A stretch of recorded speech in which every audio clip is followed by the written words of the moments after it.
Mummy, मैं आपको बताना तो भूल ही गई। आज शाम को मेरी ननद आ रही है। अच्छा, सुनो मधु बेटा, तुम अपना थोड़ा वजूद रखा करो। जरूरी ही नहीं है कि जो तुम्हारी सास बोले तुम बस वही काम करोगी। लेकिन मम्मी, मैं और करूं भी क्या?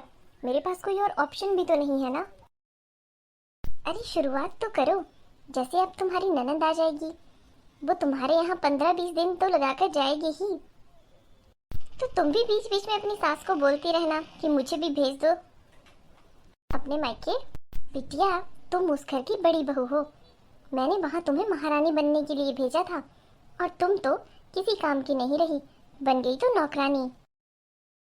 मम्मी, तो मैं क्या करूँ? मुझे कुछ समझ नहीं आ रहा है। और ये कि आपके दामाद हैं, घर आते हैं तो इतनी शराब पीकर आते हैं। हाँ माना कभी कभार ही पीते हैं, लेकिन बहुत ज़्यादा पीते हैं। अरे, इसका भी इलाज है मेरे पास। अगली बार जब वो घर आए तो तुम अपना दरवाजा अंदर से बंद कर लेना। सोए कहीं बाहर हॉल में जाकर, या फिर कहीं भी रहे, तुम्हें इस बात की कोई चिंता नहीं करनी है। और जब भी वो तुम्हें थोड़े बहुत पैसे देता है तो उसे तुम मेरे पास भेज दिया करो, क्योंकि तुम्हारे पास रहेगा तो सबकी नज़र रहेगी। मेरे पास दोगी तो मैं संभाल कर रख लूँगी। मम्मी, यहाँ तो मैं बिल्कुल अकेली पड़ गई हूँ। आपको पता भी है ये सब लोग क्या करते हैं? मेरी पीठ पीछे ही सारे प्लान तैयार करते हैं। कोई भी बात करनी होगी मेरी पीठ पीछे ही करेंगे। और आपका जवाई राजा तो पूरा दिन बस मम्मी मम्मी पापा पापा करता रहता है। उसे तो बस अपने माँ बाप और भाई बहन ही चाहिए। क्या बताऊँ मैं मधु तुम्हें, इतने टाइम में तो तुम उसे अपने पूरे काबू में कर सकती थी। हमने तुम्हें किसी चीज़ की कमी नहीं रखी है। तुम आगे भी अपनी ज़िंदगी ऐसे ही जियो। किसी से डरने की कोई ज़रूरत नहीं है। बेधड़क होके जवाब दिया करो।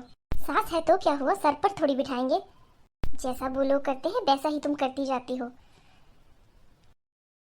सही कहा मम्मी, अब से देखो मैं इन्हें कैसे नाच नचवाती हूँ। मम्मी, आप मेरा फ़ोन प्लीज़ बीच बीच में उठाते रहना। अच्छा ठीक है, अब मैं फ़ोन रखती हूँ। मेरी सास मुझे आवाज़ लगा रही है। सही कहा मम्मी ने। मुझे तो ऐसा लग रहा है जैसे ये लोग मेरे ऊपर अपना दबाव बना रहे हैं। जब मम्मी मेरे साथ है तो डरने की क्या बात है। भेज देंगे मायके तो भेज दे, मैं तो वहाँ हमेशा रहने के लिए तैयार हूँ। अरे दीदी, आ गई आप? बड़ी मुश्किल से तो छुट्टी मिलती है ससुराल से। अब मैं यहाँ बिल्कुल आराम से रहूँगी। सही कहा आपने, बहुत ही अच्छी किस्मत है आपकी। कम से कम आपको भेज तो देते हैं। वैसे बहुत बड़ा बैग लाई हो, कितने दिन के लिए आई हो? बहू, घर आए मेहमान से ऐसा नहीं पूछते हैं, ये अच्छे संस्कार नहीं होते हैं। कोई बात नहीं भाभी, वो मैं तो 10-12 दिन के लिए आई हूँ। माफ करना दीदी, 10 और 12 में 2 दिन का गैप है। आप सही सही बताएं, 10 या 12? बहू, ये तुम्हें हो क्या गया है? होश में तो हो। पहले नहीं थी मम्मी जी, बस अभी अभी तो होश में आई हूँ। बेटा, तुम जाकर रेस्ट करो। बहू, बिटिया के लिए अच्छा सा नाश्ता बनाओ, और बच्चों के लिए कम मिर्ची वाला नाश्ता। और हाँ, मीठे में कुछ जरूर बना लेना। मम्मी जी, नाश्ता तो बिल्कुल हल्का होता है, इसीलिए मैं सिर्फ हलवा ही बना रही हूँ। सब लोग उसी से पेट भर लेना, उसमें मिर्ची भी नहीं होती, बच्चे भी आराम से खा लेंगे। ठीक है भाभी, कोई बात नहीं। ये इसे हो क्या गया? ये तो ऐसी नहीं थी। कोई बात नहीं माँ, मुझे बुरा नहीं लगा। हो सकता है किसी बात को लेकर परेशान हो, आप चिंता मत करिए।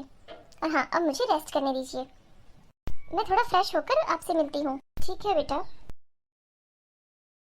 माँ के सामने तो नहीं बोल पाई मैं, लेकिन दिख तो साफ साफ रहा है। भाभी को मेरा यहाँ ना बिल्कुल अच्छा नहीं लगा। जब भाभी बीमार हुए थे तब मैं अपने ससुराल वालों से लड़कर इधर आई थी कि मैं कम से कम इनका ख्याल तो रख पाऊँ। और इनको इतना भी याद नहीं कि मैंने इनकी कितनी बार हेल्प की है। जब इन्हें मेरी जरूरत पड़ी मैं सामने आ खड़ी। और मैं तो यहाँ से थोड़े दिन के लिए आई हूँ, कम से कम प्यार से बात ही कर ले। इनको तो एहसास भी नहीं कि मुझे कितना बुरा लग रहा था, लेकिन ये पहले ऐसी थी भी नहीं। मम्मी, आपको पता है, मैंने आज अपनी सास को अच्छे से सुनाया, और ननद भी सुन रही थी। मुझे लगता है इस बारी मेरी ननद लास्ट बार ही मायके आई है, इसके बाद वो मायके नहीं आ पाएगी। ठीक है बेटा, उसे इतना जलील करके यहाँ से भेजना कि दोबारा वो मायके आने का नाम ना ले। हाँ मम्मी, सही कहा आपने। अब तक मैं पता नहीं कहाँ सोई थी, अब मुझे सब समझ में आ रहा है। इन लोगों ने मुझे कैसे क्या बना दिया। अब मैं देखो इनको कहाँ से कहाँ पहुँचाऊँगी। ठीक है बेटा, जब भी मेरी सलाह की ज़रूरत पड़े मुझे फोन कर लेना।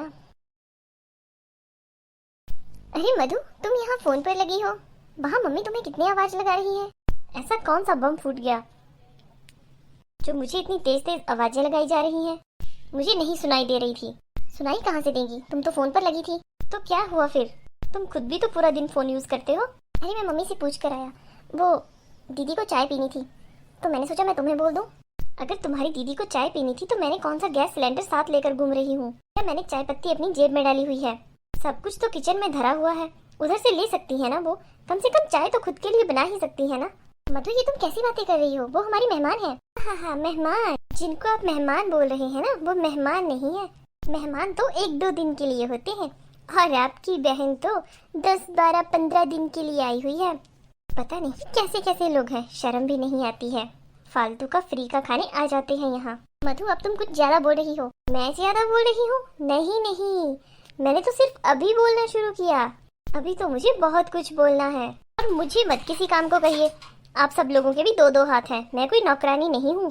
ऐसा तो है नहीं कि बेटे की शादी हो गई तो बस घर के सारे काम काज की जिम्मेवारी बहू की हो गई। आप लोग भी इसी घर में रहते हैं, खुद भी थोड़ा अपना हाथ पैर चला लिया करो। बहू, थोड़ा धीरे बोलो, आवाज बिटिया के कमरे तक जा रही है। वो क्या सोचेगी? सोचने दो मम्मी जी, मैं तो उन्हें सुनाने के लिए ही बोल रही हूँ। कम से कम शर्म तो आए। 10, 12 दिन के लिए आ जाती है मायके, जैसे यहाँ मेला लगा हुआ है। बहू, ये तुम्हें हो क्या गया है? मुझे क्या हो गया? मैंने सुबह ही तो बताया था मम्मी जी कि अभी अभी मैं होश में आई हूँ। अपनी बेटी को तो बुला लेती हो उधर से, लेकिन बहू कब मायके जाएगी ये ध्यान नहीं है आपको। पता नहीं बेटी भी कैसी है और बेटी का ससुराल भी। भाभी, मैं भी शायद अच्छी ही हूँ, और मेरा ससुराल तो बहुत अच्छा है। ओहो, आप भी आ गए। पधारिए पधारिए। मधु, चुप हो जाओ। मैं चुप हो जाऊं? मैं तो 5 साल से चुप ही थी, आज ही तो मैंने बोलना शुरू किया है। मुझे बोलने दीजिए, और आप अब सुनने की आदत डालो सब लोग। मधु, मेरा हाथ उठ जाएगा। एक बार हाथ उठाकर तो देखिए, जेल का दरवाजा ना दिखा दिया तो कहना। भाभी, आप घर में शांति बनाए रखो, मैं ही इधर से जाती हूँ। बिटिया। नहीं मम्मी, मुझे जाना ही होगा। अब मुझे शांति आई, तब से मेरा मन घुट रहा था। सासू माँ, जरा साइड तो हटिए। माँ, ये से हो क्या गया?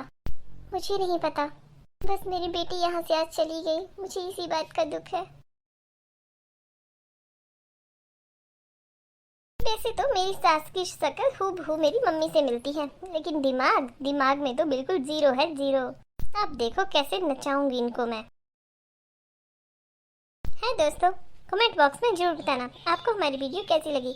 हम इसका सेकंड पार्ट लेकर जरूर आएंगे। मिलेंगे नेक्स्ट वीडियो में। Bye bye.